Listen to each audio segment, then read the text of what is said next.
Hello, everyone. Since, as Ryan mentioned, we are Jeff and Dwayne. We are Marc's cousins from Chilliwack. We're delighted to be here today. We had the great pleasure of growing up with Marc and his sister Carmen.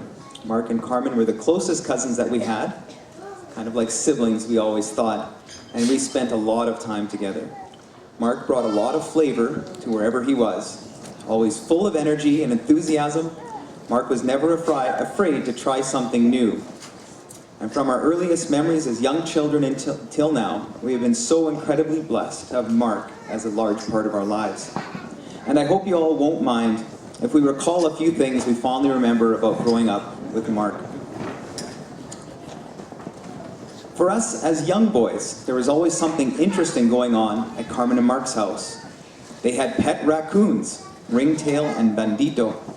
They had a large hole in the field that the kids were digging that would eventually lead to China, we were sure.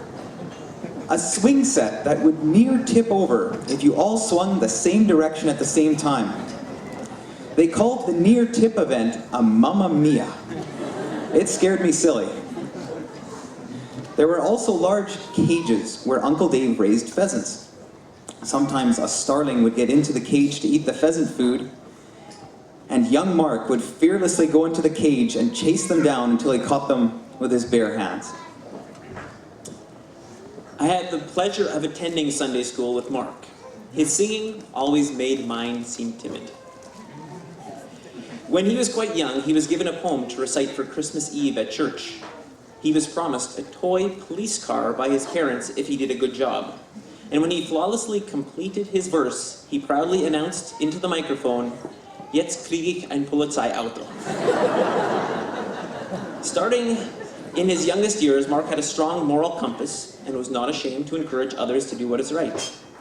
When at a kids' program for preschoolers at the YMCA, where some rock music was playing, Marc courageously told the director of the YMCA that she would not make it to heaven if she listened to such music. In fact, he was quite clear with her where her final destination would be. Even as a teenager, he was willing to take a stand against foul language while playing community hockey. As young children and teenagers, our families often camped together with a few other families, some I see here, the Fechners as well, at a few different lakes that we would choose in BC's interior. We spent countless hours swimming and water skiing and tubing. I will never forget swinging off the rope swing at the mouth of the river at Mabel Lake. But more memorable yet was when we, together with some friends, managed to fit 6 guys, we were probably mid-teenagers at the time, on one small inner tube as it pulled behind the boat. Now this was logistically a difficult thing to accomplish, as the boat would barely manage to get us planing on the water, so we tried really hard not to fall off, as that would stop all the fun. Marc was on one side of the tube and slowly slipped off. He held onto the handle of the tube with all his might and dragged in the water. Jeremy Peter, a large, strong friend from Vernon, saw Marc hanging on for dear life and picked him up by the back of his swim shorts, placed him back on the pile of guys. Later, Marc slipped in again, but before Jeremy was able to pick him up a second time, Marc was forced to let go. I fondly think back to the effort Marc, Dwayne, and I put into lovingly decorating Stan and Carly's place for their honeymoon homecoming. Stan and Carly both said they would have been disappointed if we hadn't. Marc loved swimming, be it at Mabel Lake, Cultus Lake, Texada Island, or Hicks Lake, with Jeff and Stan by the rope swing. Marc was always eager to hop into the water. Though probably impossible in Edmonton, Marc was famous for participating in a New Year's swim at Cultus Lake. On warm summer nights, Marc also loved to swim in the lake after dark, often only by the light of the full moon. Marc put a high value on visiting family. The 3 of us would visit our now deceased Uncle Ron, even in the middle of the night, just to show him our great care and affection for him. Those were memories we will never forget, and I'm sure Ron felt especially loved by those kind gestures as well. Marc loved food and was famous for eggs. It was almost as if he carried a dozen around with him everywhere just in case. It was amazing what he could throw together using eggs. When he was into weightlifting, he would often start his day with a 6-egg omelet in order to get enough protein to bulk up his muscles. In fact, I heard him say just yesterday that he recently ate 5 boiled eggs for breakfast. So Marc, which way to the beach? Though he did amazing things with eggs, he was not the greatest baker. Oddly, he once won a prize for a chocolate cake decorated with purple dinosaurs that he brought to a teacher appreciation luncheon at school. But in truth, he didn't bake the cake at all. His mum baked it. He just made the icing. But before he was awarded the prize, Marc graciously admitted that he did not bake the cake. So Sherry, you can trust him for a hearty breakfast, but don't trust him with dessert. One memory I can't help but share is the time we crossed the US border to go to the Northwest Washington Fair. May I? I was driving, and when the US border guard asked for ID, I passed him my passport and driver's license. My cousin Daryl next to me reached over a birth certificate and driver's license, and from the back seat, Marc gave me a card to give to the border guard. I can still remember the feeling in my stomach when I passed Marc's Costco card to the border guard. When asked if he had any other ID, Marc replied that he had recently lost his wallet and that his Costco card was the only photo ID he still had. I thought for sure I was going to jail. After a lengthy and thorough questioning, the guard let us cross. I'm just glad Marc didn't use his high school yearbook as photo ID. I'm sure at the time, using the Costco card just seemed like the right thing to do. Marc also showed some hospitality to some German visitors one summer. He spent time with them, showed them around the area.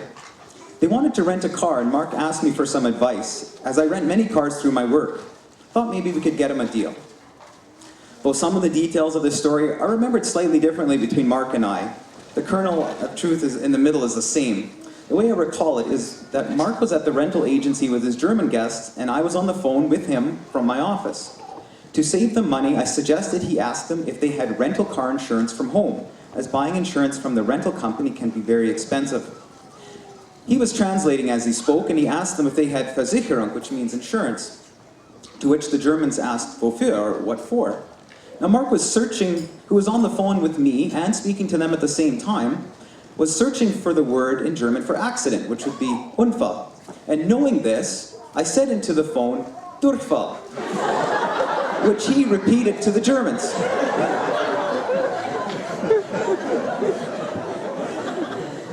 As the room erupted with laughter, Marc was quick to say, Jeff, I knew that was wrong the moment you tell me.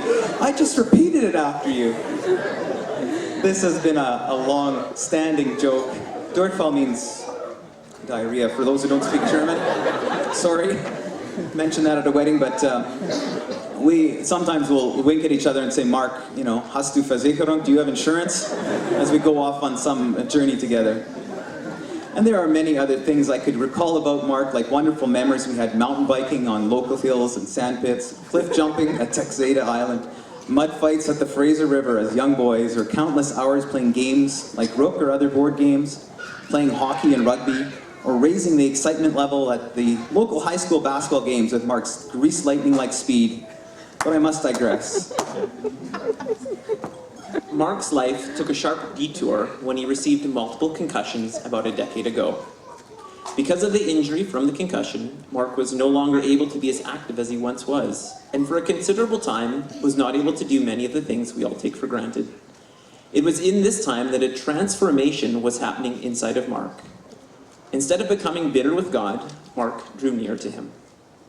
He fell on his knees before God and put himself entirely in the Savior's hands. Marc emerged a man of increased faith, gratefulness, and dependence on God. He has become an example to follow in prayer and his faith in God, that God will answer prayers about large and small things alike. We are all extremely thankful to God for blessing Marc and helping him recover from his injury. We also praise the Lord that God has put Marc and Sherry together. The Lord has answered the prayers of an entire family, and we praise his name. In the last number of years, Marc picked up fishing as his hobby of choice. His ability to fly fish and tie his own ties is known to be on par with professional fishing guides. So Marc, when you are fly fishing and you catch a fly, does it put up a good fight? Just kidding, the flies are just the bait. Seriously, Marc has caught some incredible trout in BC's interior lakes. And as Ryan mentioned before, Marc has caught a different kind of catch. She is not one you judge by pounds or inches, but by love, commitment, and faith. From what I have observed, Sherry has increased Marc's happiness by at least 50%.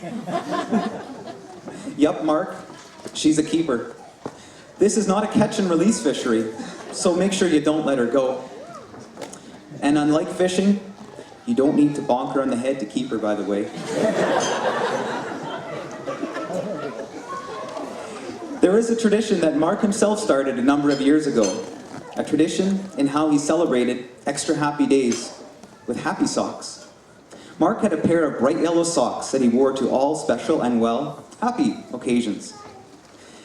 And as Marc did at Lena and my wedding, and Dwayne and Allie's wedding, we will proudly declare this a happy day worthy of bright yellow socks.